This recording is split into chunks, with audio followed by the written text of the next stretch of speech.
Hello, നമസ്കാരം. പ്രിയമുള്ളവരെ, ഞാൻ ഇപ്പോൾ ഈ ഒരു വീഡിയോ ആയിട്ട് നിങ്ങളുടെ മുമ്പിൽ വരുന്നത്, ഞാനിന്ന് ഒരു ദയനീയമായ ഒരു കാഴ്ച കണ്ടു. വളരെ ഒരു പ്രയാസം തോന്നുന്നൊരു കാഴ്ച. നമ്മൾ താമരശ്ശേരി താലൂക്ക് ഓഫീസിന് മുമ്പിൽ ഒരു ബസ് സ്റ്റോപ്പ് ഉണ്ട്. അപ്പോൾ ഞാൻ നിങ്ങൾക്ക് കാഴ്ച ഒന്ന് കാണിച്ചു തരാം. അവിടെ ആളുകൾ ബസ്സിന് കാത്ത് നിൽക്കുന്ന ഒരു സംഭവം.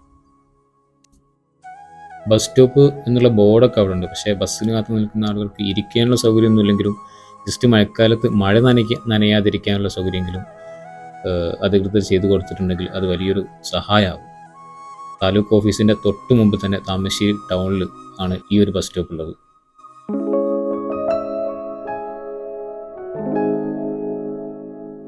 ഒരുപാട് കാര്യങ്ങൾക്ക് വേണ്ടി നമ്മുടെ ഗവൺമെൻറ് ഒരുപാട് ഫണ്ട് ഉപയോഗിക്കുന്നുണ്ട്. പഞ്ചായത്തിൻ്റെ ഫണ്ടായിട്ടാണെങ്കിലും MLA ഫണ്ടായിട്ടാണെങ്കിലും അല്ലാതെയും ഒക്കെ ഒരുപാട് ഫണ്ടുകളുണ്ട്.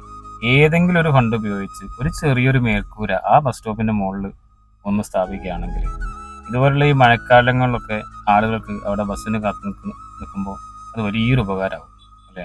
അപ്പോൾ നിങ്ങൾക്കിത് ശരിയാണെന്ന് തോന്നുകയാണെങ്കിൽ ഇത് മാക്സിമം ഷെയർ ചെയ്ത് മറ്റുള്ളവരെ കൂടി എത്തിക്കുക. Okay, by.